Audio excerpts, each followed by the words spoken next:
11 जून 1993 पंजाब के मानसा में मूसा गांव में भोला सिंह और चरण कौर के घर में एक लड़के का जन्म होता है। बच्चा बड़े होते होते 16 साल की उम्र से ही सिंगर बनने के सपने संजोने लगता है और 29 साल की उम्र में वो लड़का देश दुनिया में अपनी गायकी से लाखों यूथ के दिलों की धड़कन बन जाता है। होटल में बर्तन मांजने वाला एक लड़का जिसके गानों को सुनकर आसपास बैठा स्टाफ उसके गानों को खूब एंजॉय कर रहा था, जिन्हें ये नहीं पता था कि जिन गानों पर वो थिरक रहे हैं वो उसी बर्तन मांजने वाले लड़के ने लिखे हैं। वो लड़का कोई और नहीं सिद्धू मूसेवाला ही था। जब वो कनाडा के एक होटल में बर्तन मांजने का काम करते थे। इनका असली नाम शुभदीप सिंह सिद्धू और प्यार से इन्हें गग्गू बुलाया जाता था। सिद्धू पंजाब के मनसा गांव में मूसा पिंड के रहने वाले थे और जब सिद्धू को सक्सेस की बुलंदियां मिलती गई तो इन्होंने अपने पिंड को अपना नाम दे दिया, यानी सिद्धू मूसेवाला। सिद्धू ने 5th क्लास से सोच लिया था कि बड़े होकर बनना तो सिंगर ही है। शक्ल सूरत के मामले में लोगों ने सिद्धू को काफी बुली किया और इसके जवाब में सिद्धू ने कहा कि मुझे मेरी शक्ल पसंद है और मेरे घर वाले भी इसे पसंद करते हैं, तो इससे उन सभी लोगों को कोई प्रॉब्लम नहीं होनी चाहिए जो मेरी शक्ल सूरत पर अपनी राय दे रहे हैं। सिद्धू के पापा आर्मी में थे, लेकिन एक हादसे के दौरान उन्हें चोट लगने की वजह से पुलिस फोर्स ज्वाइन करनी पड़ी और सिद्धू के माता पिता चाहते थे कि सिद्धू सबसे पहले अपनी पढ़ाई पूरी करे, बाकी सारी चीजें बाद में। तो भैया सिद्धू ने भी मम्मी पापा की बात मानी और स्कूल खत्म करके लुधियाना में ही गुरु नानक देव कॉलेज से इलेक्ट्रिकल इंजीनियरिंग की पढ़ाई शुरू कर दी। लेकिन सिद्धू जो कर रहे थे उसमें उनका कुछ खास मन नहीं लग रहा था, तो उन्होंने सोचा कि क्यों ना गाने गाए जाए। लेकिन इसमें भी प्रॉब्लम थी क्योंकि उन्हें गाना लिखना आता ही नहीं था। वो चाहते थे कि कोई लेखक उनके लिए गाने लिख दे।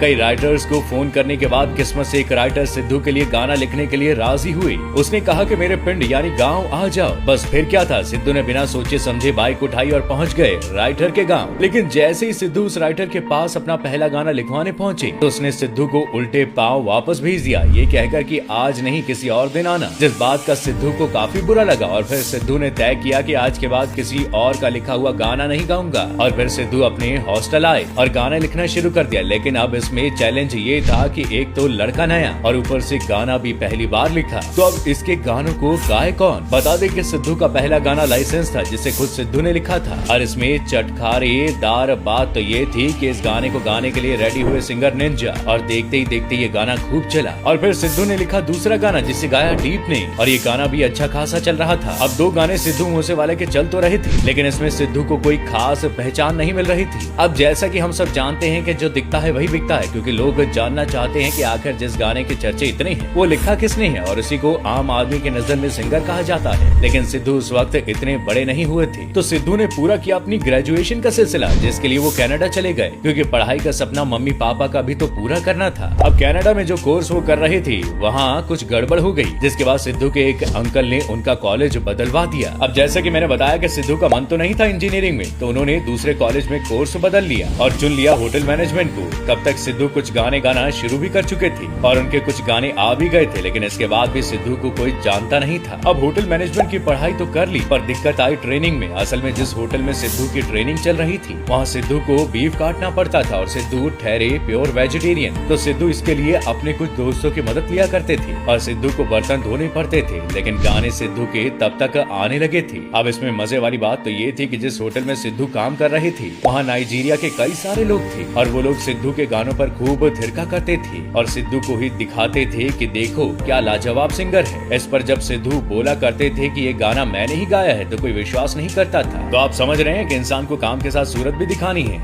आपको काम को नाम मिलेगा, तो सिद्धू ने ये वक्त भी देखा। फिर कनाडा में ही सिद्धू ने एक गाना बनाया जी वैगन, अपनी पहली म्यूजिक एल्बम बनाई PBX1 और एक गाना बनाया अपने हिटर्स के लिए जिसका नाम था लाइफस्टाइल। और देखते ही देखते सिद्धू के गाने खूब धूम मचा रहे थे और बड़े बड़े म्यूजिक चार्ट्स पर सिद्धू के गाने भी लिस्ट में होने लगे और सिद्धू एक जाना माना नाम बन गया। लेकिन सिद्धू का बुलंदियों पर चढ़ना उनके कुछ हिटर्स को पसंद नहीं आ रहा था और वो उनकी शक्ल सूरत पर कमेंट करने लगे। लेकिन सिद्धू तो हमेशा से ही बोलते आए हैं कि मैं तो एक जट परिवार का लड़का हूँ, उन्हीं के जैसा दिखता हूँ, किसी हीरो जैसा दिखता नहीं हूँ और बॉलीवुड में मुझे जाने का कोई शौक भी नहीं है क्योंकि बॉलीवुड मेरी समझ से परे है। सिद्धू अपने तरीके से गाने लिखते हैं, उन्हें गाते हैं और उनका कहना था कि वो अपने आसपास जो देखते थे वो फील करते थे, उसे वो अपने शब्दों में उतारा करते थे। सिद्धू मूसेवाला के गानों से यूथ में काफी थिरकन थी, लेकिन आज वही थिरकन उनके पुराने गानों पर भी नजर आएगी क्योंकि हाल ही में 29 मई की शाम 5:30 बजे मूसेवाला की गोली मारकर हत्या कर दी गई। जहाँ एक तरफ इंडिया का सबसे यंगेस्ट सिंगर अपनी पहचान देश दुनिया में बना ही रहा था, तो आज वो पहचान थम गई। गैंगस्टर लॉरेंस बिश्नोई के करीबी कनाडा बांडा के गैंगस्टर गोल्डी बरार ने सिद्धू मूसेवाला की हत्या की। पुलिस का दावा है कि 8 हमलावरों ने मूसेवाला पर हमला किया था और जिस जगह हत्या हुई वहां से 3 AK-94 राइफल की गोलियां मिली हैं। बता दें कि पंजाब में AK-94 को यूज करना काफी रेयर माना जाता है। सिद्धू मूसेवाला ने दुनिया छोड़ने से पहले एक गाना लिखा था जो काफी चर्चित है। वो चौबर दे चेहरे उत्ते नूर दस्तानी ऐदा उठेगा जवानी विच जनाजा मिठिए। ये गाना सिद्धू मूसेवाला ने वाज़र रैपर के साथ मिलकर 15 मई को रिलीज किया था। शायद उन्हें पता नहीं था कि ये उनकी जिंदगी का आखिरी गाना होगा जिसके बोल उनकी लाइफ में 7.5 बनकर आएंगे और इसी गाने के बोल सच होने वाले हैं। महज कहते हैं ना कि जिंदगी और मौत कब किस रूप में आ जाए कोई नहीं जानता। शायद यही वजह थी कि सिद्धू ने ये गाना अनजाने में खुद पर ही गाया था। आज भले ही सिद्धू हमारे बीच नहीं है लेकिन उनके गाने एवरग्रीन ही रहने वाले हैं जिन्हें सुनकर सिद्धू हमेशा याद किए जाएंगे। आपको वीडियो में दी गई जानकारी कैसे लगी हमें कमेंट करके जरूर बताइएगा। आपका बहुत बहुत शुक्रिया।